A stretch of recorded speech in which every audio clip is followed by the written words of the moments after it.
And speaking of space, currently there are basically two types of space races occurring right now. First is within communications and information, whereby the amount of active satellites have quadrupled in number just in the last 10 years. Today, there are 5,000 orbiting Earth, with 2,000 of those launched by Elon Musk's company, SpaceX. This company, along with Amazon, China, Boeing, and others, are planning to launch up to 30,000 more satellites to orbit our planet by the year 2032. This is at a cost of about $12 million per launch. And you do the math on that, times 30,000 more satellites. Amazon alone has plans to launch over 3,000 new satellites. The second race, though, to space is being played out by three billionaires, with companies that have over $1 billion pumped into rocket development. And they're already sending civilians into space. We all know this. A single launch by SpaceX Falcon Heavy rocket costs $100 million. And Bezos's Blue Origin is selling tickets at $250,000 per passenger for a future space ride. You can also catch a ride on Elon Musk's version for as low as $1.1 million for a 10-minute ride. You'll have to pay a bit more than that for a longer ride. The goal of these billionaires is, of course, to make more money, but also to increase internet speed and access with more satellites. So I see that. And with space travel, the goal is to eventually explore and colonize the moon, Mars, colonize space stations, and colonize anywhere else in the universe that will have more room on it and likely be healthier in some way than Earth. Well, the reason I say that is because while these three billionaires have spent 20 years and more than $100 billion on sending people like William Shatner into space combined, you have to ask, what are they doing for planet Earth? Well, Elon Musk pledged $100 million to the first company that builds the best carbon capture unit for both land and our oceans, going technology route. Bill Gates, although accomplishing much in terms of reduction of various diseases in developing countries, well, he's also invested heavily, very heavily, in perpetuating the cattle industry in these very same countries that are suffering from poverty, hunger, and poor soils all these years because of abuse from livestock. Bezos, through his Earth Fund, is indeed doing some good deeds with donating $791 million into initiatives such as reforestation projects, protection of critical tropical rainforest, mangrove, seaweed, an overall focus on nature-based climate change options, which sounds decent on its surface. But together, these wealthy individuals and their organizations have invested less than 0.5% of the time and money they put into space exploration into programs to restore our planet Earth. Simply put, there's really no other way to look at it. Simply put, these three would rather spend their money on traveling to Mars than saving the very home that allows them to go to work and live comfortably each day. You know, a comment from Bezos, I think, sums up their massive disconnect. He says this: it's not about escaping Earth. It's about building a road to space for the benefit of future generations. We need to do this to solve the problems here on Earth. It doesn't seem quite right, does it? Disregard for our planet Earth and the following species that you see on the screen here, us being one of the species, who are in serious trouble. These are just a few of the many, many thousands of tens of thousands of critically endangered species. And there's so many others. This that you see on the screen is a harlequin toad. It's a photo of one of only two left in the world, in the wild. So back on Earth, we have a critical task. And by the way, I'm planning to do what I can to see if we can get those with platforms like that I've just mentioned on target and in sync with what we need to do with plant-based alternatives for our planet. It's my goal. Now, back on Earth, we have a critical task. And this is where many of our problems begin, with statements such as this from organizations such as this. And in fact, they're correct. Livestock does hold great importance. The less we produce, the more secure our food will be, no question. the demand to raise, slaughter, and eat animals is hardly believable. Last year, the one-year figures look like this. With these figures expected to significantly increase by the year 2050, what exactly does the phrase eating less meat mean here? Maybe only 83 million tons of beef? Sadly, this is an example of how global depletion by way of animal agriculture is being addressed, which is it's not being addressed. This is the action statement of one of the most widely recognized environmental organizations in the world.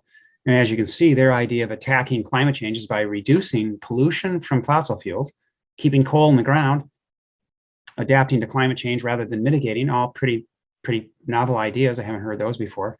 Nothing at all said about the effects of animal agriculture. In fact, all these organizations promote regenerative agriculture with livestock as a way to save our planet. So when you join their movement, understand that you will be moving, but you're going to be moving backwards. It's my goal to help change those as well. At this stage, one would have to ask, what are all the conservation groups doing about this problem of comprehensive global depletion? You know, the ones we all give our money to.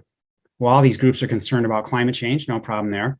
And now they're even connecting our carbon footprint with promoting what they call this plant-forward diet or eating less meat diet, but none of them have made a statement about the truly profound effect eating animals has on our environment, and it needs to stop today, despite the fact that we've entrusted these groups to preserve and protect our planet. Where's all of our donated money then going? Well, aside from conservation groups who have made baby steps in the last 6 years since I was speaking last, but not keeping pace with the problem at hand, there are a few researchers and organizations that are quite aware of the dire predicament that we're in and very short timelines that we're faced with. Any of these folks that you see on the screen will bluntly tell you that our species is in a state of unsustainability and that we can't remain on this course for very much longer. They'll tell you that. But not one of these groups is connecting that final dot. They continue telling us that our survival is in peril and we need to change. But change what? And by when exactly? And they make it very clear that we should stop over-consuming and overproducing, but over-consuming and overproducing exactly what? And by when? Again, fossil fuels and waste are very easy targets for them to point their fingers at. Without genuine concern for the urgency of the problem, we tend to point our fingers at other targets related to sustainability that have less emotional, cultural, or financial ties. Those in influential positions, our leaders, are currently addressing the animal agriculture sustainability connection by adopting any one of these methods. Now, 10 years ago, I saw that it was mostly met with denial. But today, I find it to be number 2, 3, and 4 on this list. But why aren't we getting the truth from those platforms, those who are guiding us? Well, it's because of 3 reasons. First, many are comfortably unaware still. Or second, they need to read my first book. Or second, they're partially aware, but simply can't bring themselves around to make the right statement because they themselves consume animals. I mean, after all, how can we expect one of our leaders to guide us toward health and restoration of our planet if they can't even do it for themselves? And lastly, many of our leaders are afraid. They're frankly afraid. They're afraid they're going to lose their audience. In the year 2000, the United Nations established 8 Millennium Development Goals, or MDGs. These were quantifiable goals that were supposed to be achieved by the year 2015 that addressed important issues like world poverty, disease, gender equality, hunger, even environmental sustainability. Obviously, the goals failed because all these issues still exist and are even greater problems today than they were 22 years ago. Now, one reason for their failure is because these MDGs did not properly address the core problem of human rights, and at the same time, never accurately defined what environmental sustainability is supposed to mean or how to achieve it, because they never properly positioned food choice or animal agriculture in their efforts. Well, human rights and environmental sustainability and food choice are deeply interconnected. Knowing the MDGs ran out of time and failed, the United Nations held a sustainability summit in 2015 in New York City, where 193 nations formally adopted an agenda for sustainability. And they adopted a brand new set of global goals to be achieved by the year 2030. Well, in some ways, it was impressive, but of all of the 17 goals they established, 10 are directly related to food choice, as they should be. Therefore, it's highly unlikely that their goals will ever be met. Again, if leaders fail to understand the concept of optimal relative sustainability. And sure enough, now halfway into this timed agenda, many of their goals are further off course than 7 years ago when they were established. I mean, look at their number two goal about promoting sustainable agriculture in order to end world hunger. How's that ever going to happen if there's not a universal definition of the word sustainable, and if that definition is not accurate? And here are some other of their goals, such as ensuring sustainable management of water, sustainable consumption and production patterns, conserving our oceans. They even plan to halt biodiversity loss, which we now know is spiraling downward. We talked a lot about that on Saturday. It's out of control. The reason these goals are so important is because this, what you see, is what's going to be driving global policymaking and funding. It's driven it for the past 7 years and through the next 8 years. Well, every 5 years, the United States dietary guidelines are updated. These guidelines heavily influence many programs in the United States and in Canada. In 2015, for the first time ever, it was recommended by their scientific advisory committee that these new dietary guidelines take into strong consideration the environment. So I was so encouraged to see this. But the most recent report 2 years ago doesn't include anything of their findings from 2015 or any discussion of food choice and the effects of food on food insecurity, natural resource depletion, or implications with climate change. The scientific advisory committee stated they considered these topics about science to be beyond the scope of their report. And the final published report of this most recent set of guidelines now includes guidance for all stages of life, which is good. However, the report continues promoting dairy products, lean meats of all types, eggs, and seafood, and they emphasize, I've circled it here on the right, they emphasize customizing and enjoying food choices to reflect personal preferences. Yeah, well, we're in deep trouble with that. Many wonder how the recommendations of the 2015 Advisory Committee to include sustainability in our food choices, how could these science-based recommendations be so easily silenced by those who drafted the final dietary guidelines a couple of years ago? It started in 2019, the silencing. So how could that have happened? Well, unfortunately, there is one big reason why that happened. This administration that you see on the screen and that person restricted scientific input about a number of things and limited the topics to be addressed for this report, including the effects or the effect that meat and dairy products had on human health and the environment. They didn't want to hear about it. Also, 13 of the 20 dietary guidelines committee members were found to have significant ties to the meat and dairy and fishing industries. So in the other direction, though, aside from being very disappointed about that, but in the other, and we can change that too. That's going to be another one of my primary objectives this year. I'm very happy to see wonderful documentary films that have been launched in the past 8 years and now seen by millions around the world. Wonderful films like this one, To Help Matters, The Game Changers, produced by my good friends, Jim and Susie Cameron, who are working quite diligently behind the scenes to inform and revitalize the world. And then there's Food Choices, beautifully crafted film by my good friend Michał Seversky. And of course, there's Cowspiracy that was so artfully done by my good friends and colleagues, Kip and Keegan. And then the most recent documentary film that I was involved with is Seaspiracy, written, filmed, and produced by my good colleagues, Allie and Lucy Chabrizi, which brings our oceans and fishing into clearer focus. Now, I was very fortunate to be the lead consultant for most of these films, and would highly recommend that all of you guide everyone around you to watch these films as they really hit the mark on all levels. And in terms of increasing awareness, you can't be more efficient with introducing others to the problems that we're immersed in and the easiest solution. So when someone asks, what can they do to help matters? Watch those documentary films, spread the word. Many have asked me what they can do to help create positive change in the world regarding this environment issue. Well, these items that you see on the screen here are good starting points. And regarding nonprofit organizations that have clear and purposeful messaging, aside from my own Inspire Awareness Now and some of the others in this wonderful event, this is one example of where your donated money would certainly be put to good use, the Conservatory Group, or you could funnel it through Inspire Awareness Now and Will Help. Remarkably, this statement was made almost 1,000 years ago. by someone who understood the environment and the animals around him.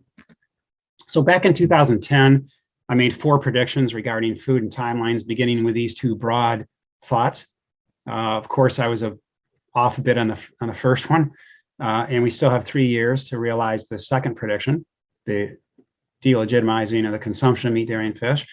And I made 2 other predictions 12 years ago that by the year 2030, fossil fuels are no longer used, and 193 nations sign a document that impose a tax on any country or industry that produces meat or dairy or fishing, realizing that they should have addressed this issue 20 years earlier. And then by the year 2052, I'll be 100 years old. And in an attempt to preserve Earth's few remaining resources, as well as to celebrate my 100th birthday, we'll see that producing and eating animals becomes illegal. Now, of course, given the tipping points in front of us, I'd like to see all this happening today. And it's my duty to see what I can do to help this along. Some argue that it's unrealistic to ask the global population to eliminate meat, dairy, and fish. Not only is a functional change, but behavioral psychologists would suggest that we not even use words such as eliminate, stop, or don't when advocating change in food choice, because that's too negative. It creates barriers such as feeling of infringement of individual rights. So instead, many suggest to use the approach of, kindly asking everyone to please begin replacing, or could you kindly substitute or consider it substituting animal products with plant-based alternatives, because you shouldn't tell anyone that they may have something taken away or to stop an unhealthy habit, even though it is adversely affecting them and everything and everyone around them. Don't infringe on their individual rights. Well, really, is that so? Just where would you use the words please replace or could you kindly substitute here? So I understand the importance of empowerment through the spoken word, but at some point in time, like for instance today, the seriousness of a situation must dictate an action to be taken, regardless of which words happen to be chosen. It's time to switch out whose rights we're worried about here, I think. So knowing everything I've talked about in my first presentation on Saturday and today, as well as today, there's certainly ample reason for feeling quite discouraged, isn't there? Anybody feeling discouraged out there? Yeah, I understand. Regarding loss of our planet's life systems and what we've done to our planet, there's so much bad news in the truth around us. And even with increased awareness, it seems we'll be constantly fighting an uphill battle. But in the midst of potential despair, there can be found great news. There's an easy solution to global depletion. We don't have to destroy our planet or ourselves to eat. In fact, it's the other way around. But we must change, and it is a choice. We need to substitute, replace, eliminate the practice of raising, slaughtering, and consuming animals, and we must do it now. Now, there's great news in all this, because the food choices that are optimal for our planet's health happen to be the very same food choices that optimize our own health. We know that. So you know what? We could all be true heroes. That's right. All of us. We could even be superheroes. Yeah, swooping down and saving lives and saving our planet with every single thing we eat every single day. Yeah, a superhero. So I don't know about you, but I'm starting to feel a little bit better already. With no legal commitments and inadequate timelines, the Conference of the Parties 26 that we had last year in November left us once again pretty well off target. And there was no mention of the dramatic effects of animal agriculture. So let's go back just a few years in summary. 10 years ago, to be specific, something quite telling happened at the end of that annual Global Climate Change Conference. In her closing remarks, the executive secretary of the conference, Christiana Figueres, provided a summary of the conclusions of NGOs and researchers by stating this about our future and climate change. She said this: the science is unquestionable. Therefore, despite the obvious effects on the industry itself, we must call for the elimination of the use of coal as an energy source. And she said, we must do this immediately. Notice that she didn't say we should use less coal or for us to use only local or humane coal. I'm pretty sure I didn't hear her say that. And I also didn't hear her say that we should all go coal-less on Mondays.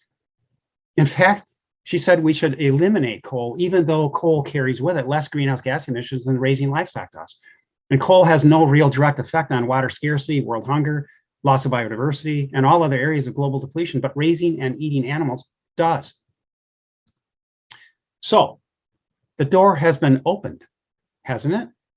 Perhaps inadvertently 10 years ago by Ms. Figueres and 200 nations, but as far as I'm concerned, the global stage for massive food choice change has already been set. It was set 10 years ago. If there's an imminent threat to our planet and to us, which there is, well, we should certainly be able to comfortably call for its elimination and for it to be done immediately.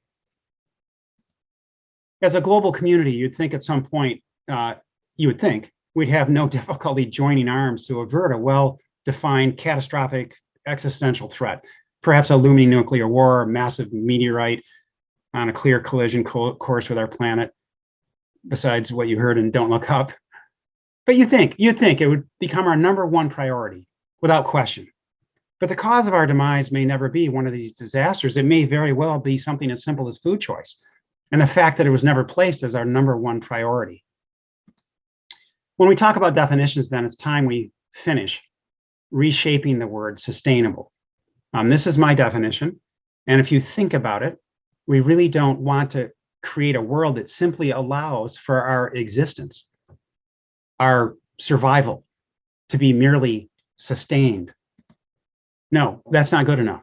At this stage, we need to create a world where there's quick regeneration, rapid rejuvenation, a world where we and other species together can flourish. That's my vision. And we're the unique group of generations living right now that can make or break this opportunity. It'll be our defining ethos. It's not only our responsibility, it'll be our legacy by which future generations will remember us. So I encourage and challenge everyone to become more aware about your food choices. Seek more accurate definitions. Understand the timelines that we're faced with, and then let's all commit to making a difference, but not just with our own health or our own life. No, let's all commit to making a difference in someone else's life and a difference in the long-term health of our planet. But let's do it now, not later. We might not have a later. And let's think about making a difference every single day of the week, not just on Mondays or Fridays. Be a superhero for those around you, guiding them and saving lives every single day.